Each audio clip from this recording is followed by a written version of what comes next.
Welcome back to Rocky Watches Movies. Today we're diving into the wild world of Animal House, the legendary 1978 comedy that redefined university life on the big screen. Whether you're a die-hard fan or just discovering this classic, get ready to learn some mind-blowing facts about the making of the film that you probably never knew. From behind-the-scenes drama to juicy tidbits, we've got all the details that will make you see the film in a whole new light. So put on your toga and let's get chugging through 20 things you never knew about Animal House. The foundation of Animal House was surprisingly complex. Before the iconic comedy we know, Harold Ramis wrote 2 rejected scripts. The first one, freshman year, shared Animal House's college setting, but lacked its wild humour. Drawing from Ramis's personal experiences, it was a more earnest exploration of early 60s campus life. When this didn't fit the National Lampoon mould, Ramis and Doug Kenney crafted the over-the-top Laser Orgy Girls, featuring a teenage Charles Manson and alien encounters. This was dismissed because it was too extreme. It was only after both attempts were rejected that the trio of Ramis, Kenney and Chris Miller merged elements from these scripts into the comedic masterpiece we recognise as Animal House. The film is largely based on the wild college experiences of its writers, especially Chris Miller, a former fraternity member. Miller's real-life stories were often too extreme for the film, with many involving shocking acts of humiliation and degradation. Director John Landis was originally hired to supervise a rewrite of the script, which originally only had one fraternity of pigs, as Landis put it, but he added another so there could be good guys and bad guys. And Chris Miller's real fraternity pledge name was written into the film. His name was Pinto, just like Tom Hulce's character in the movie. The plan was to cast Chevy Chase as Otter, Bill Murray as Boone, Brian Doyle Murray as Hoover, and Dan Aykroyd as D-Day.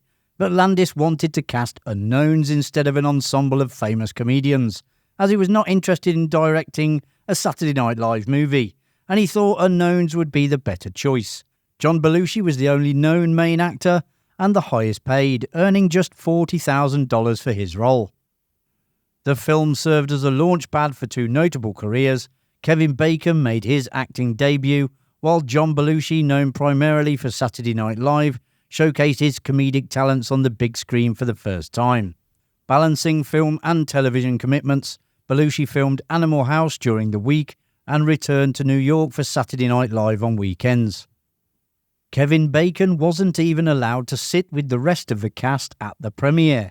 Unfortunately, when Bacon arrived, he had the wrong ticket, and the ushers didn't believe he was in the film. Because of this, Bacon had to sit right at the back of the cinema with regular cinemagoers while the cast and crew watched the film together. One of the film's most iconic scenes features John Belushi downing a whole bottle of Jack Daniels in seconds while all their stuff is being moved out of their fraternity house. Despite Belushi's well-known partying reputation, the bottle was actually filled with iced tea. The unforgettable Otis Day and the Nights featured in the film were brought to life by actor Dwayne Jesse. The film's popularity had a profound impact on Jesse, who legally changed his name to Otis Day and subsequently formed a real-life band bearing the same name. Otis Day and the Nights went on tours and recorded an album during the 80s and carried on entertaining fans for years. If you're enjoying the video, a quick subscribe to the channel would be very Delta Tau Chi of you. The Animal House legacy extended to the small screen with the short-lived series Delta House. Despite featuring the original talent behind Dean Wormer, Flounder, D-Day and Hoover, as well as introducing a young Michelle Pfeiffer as the bombshell, the show was cancelled after just 3 months. Stephen Furst, best known for his role as Kent Flounder Dorfman, employed a unique strategy to break into Hollywood. While working as a pizza delivery driver, he attached his resume to the lids of pizza boxes delivered to celebrities, a rather unconventional method of networking. This persistence paid off though, landing him the role in Animal House.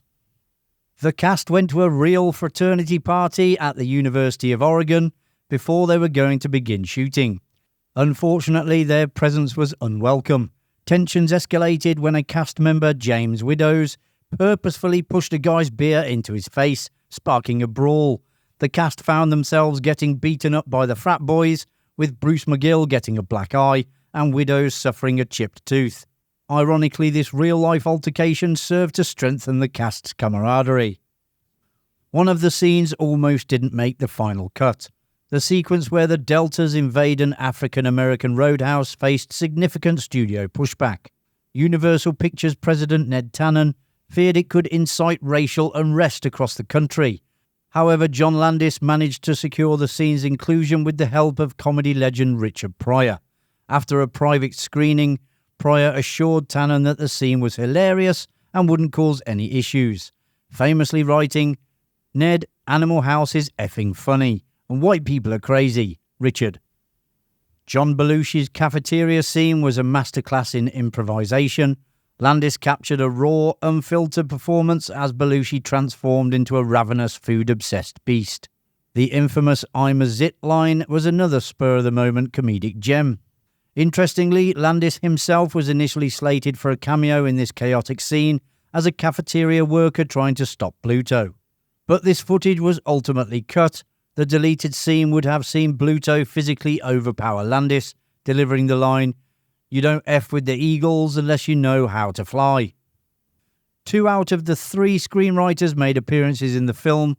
Douglas Kenney portrayed Stork, while Chris Miller took on the role of Hardbar. Harold Ramis, the third writer, had envisioned himself playing the character of Boone, but was deemed too old for the part by John Landis, which made him extremely angry with him. Securing a college campus for Animal House proved challenging. Many institutions declined after reading the script. The University of Oregon, though, offered a lifeline. Its dean, regretful for having previously rejected the filming of The Graduate at another school, was eager to capitalize on a Hollywood opportunity and granted the production permission.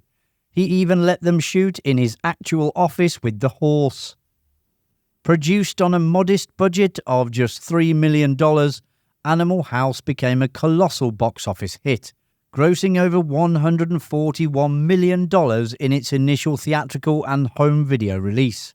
Adjusted for inflation, this translates to an astounding $680 million in today's dollars, solidifying its status as the highest-grossing comedy of its era. Universal Studios only greenlit the movie because Donald Sutherland, who was a recognizable star, signed on to appear as Professor Jennings. He was notably skeptical about the film's box office potential. So convinced of its failure, he opted for a guaranteed upfront payment rather than a potentially lucrative share of the film's profits. Little did he know, he was turning down a much larger payday. Sutherland had been offered 2% of the film's gross earnings, a deal that would have netted him millions given the movie's eventual blockbuster status. Karen Allen, a newcomer to the film industry, felt apprehensive about a nude scene. To ease her discomfort, Donald Sutherland jokingly offered to reveal his own backside. Little did he know this light-hearted gesture would become a memorable moment in the film. The overwhelming success of Animal House naturally led to discussions of a sequel. Universal Pictures was keen on a follow-up, and a concept centered around the Summer of Love in 1967 was developed. The plot would have reunited the Deltas for Otter's Wedding. However, the box office failure of More American Graffiti, another 60s set comedy sequel, cooled the studio's enthusiasm. Ultimately, the tragic death of John Belushi in 1982 dashed any hopes of an Animal House sequel. John Landis enlisted renowned composer Elmer Bernstein to do the score due to a childhood friendship with Bernstein's son.